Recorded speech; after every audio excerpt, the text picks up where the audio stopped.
The tension in the courtroom was palpable, thick as the humidity before a summer storm.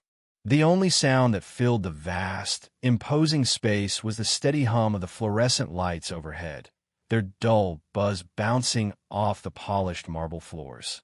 At the defendant's table sat Michael Trent, his hands trembling slightly, his wide, weary eyes scanning the room, though they always returned to the imposing figure at the front, Judge Evelyn Carter.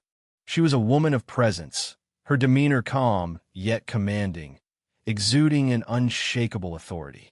As a black woman presiding over a courtroom in a predominantly white district, she was an anomaly to some and a symbol of progress to others. Spectators watched her with a mixture of curiosity, skepticism, and, for a few, outright disdain. But Judge Carter remained unbothered.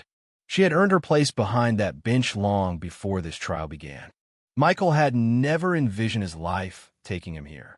A middle-aged man with a troubled past, his present situation was the result of years of bad decisions accumulating like a storm waiting to break.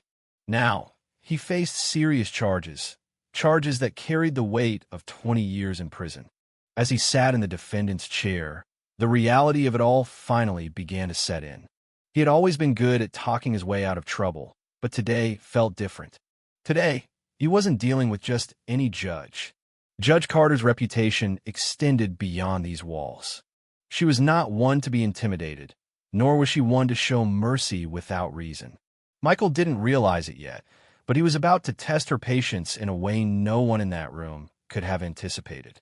The silence was punctuated only by the voice of the prosecutor, Andrea Mills, a sharp and precise attorney with a relentless approach to her work. Her tone was steady, her words meticulous as she outlined the case against Michael Trent. Across from her, Michael's own attorney, a mild-mannered man named William Tate, seemed to shrink into the background. He had barely spoken since the trial began, his presence offering little reassurance. Michael could feel the walls closing in, his mind racing. The prosecutor's words were like blows, each one further solidifying the weight of the charges against him. Theft, assault, his past misdeeds, his mistakes, they were all being laid bare for the courtroom to scrutinize. The evidence was damning. Surveillance footage, eyewitness testimony, and a criminal record that stretched too long for his liking. His usual charm, his ability to manipulate situations to his advantage, it wasn't going to save him now. Panic began to creep in. His hands felt clammy, his breathing shallow. His mind raced with possibilities, none of them good. He could run, but where? The bailiff was stationed nearby, ready to intercept any foolish attempt at escape. He could argue, plead, but the cold, calculating gaze of Judge Carter told him that words alone wouldn't be enough today. Then, as Andrea Mills prepared to introduce yet another piece of evidence, testimony from a store clerk who had been assaulted during one of Michael's thefts, the weight of his situation became unbearable. The walls of the courtroom seemed to close in tighter, and he found himself suffocating under the realization that his fate was no longer in his own hands. "I think we're ready to hear from the defendant now," Judge Carter announced, her voice slicing through the silence like a razor. Michael's throat went dry. This was the moment he had dreaded. His lawyer nudged him, silently urging him to stand. His legs felt unsteady beneath him, but he forced himself upright. He placed his hands on the wooden stand, trying to steady himself. He glanced at Judge Carter, and for a moment, he swore she could see right through him. It was an unsettling feeling. He had spent his life mastering the art of deception, but here, in front of her, he felt exposed. "I didn't do what they're accusing me of," he started, his voice shaky. "I'm not the person they say I am. I made mistakes, sure, but I'm not a criminal. I was in a bad place, but I've been trying to turn my life around." Judge Carter's expression remained unreadable. Her silence was deafening. Michael continued, desperation creeping into his voice. "I've got a family, a wife, kids. They need me." His voice cracked, genuine emotion seeping through. He latched onto that, using it to fuel his words. "I've made bad choices, but that doesn't define me." The courtroom remained still. His pleas hung in the air, unanswered. He had tried every angle: the remorseful act, the appeal to family, the promise of change, but it wasn't working. His past was too heavy, the evidence too overwhelming. He could feel himself unraveling, his confidence slipping away. And then something inside him snapped. A surge of frustration, rage, and desperation overwhelmed him. His breath quickened, his vision blurred. This wasn't fair. He felt trapped, powerless. He clenched his fists, his knuckles turning white. The prosecutor's voice became a distant hum in his ears, drowned out by the pounding of his own heartbeat.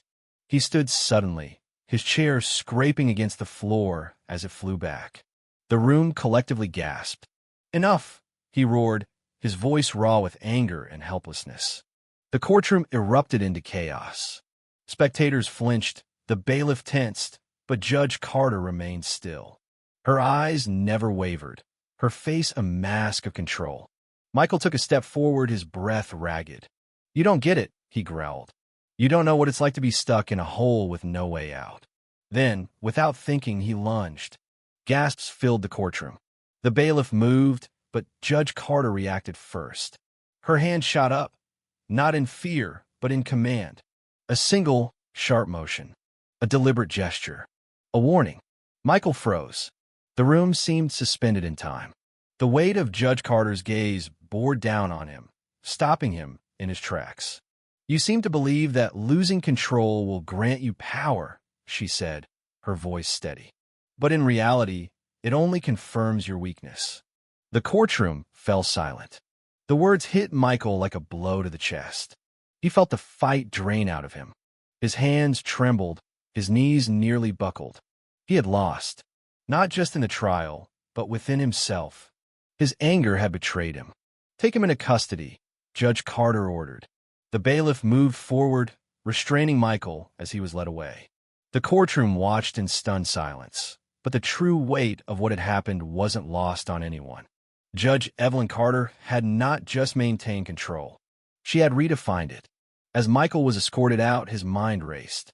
He had thought that lashing out would somehow shift the power in his favor, that by showing his rage, he would make them understand his pain. But instead, he had only solidified his fate. Judge Carter sat back down, adjusting the papers in front of her. Without missing a beat, she looked at the prosecutor. "Proceed with the next witness." And just like that, order was restored. Justice would be served, no matter the cost.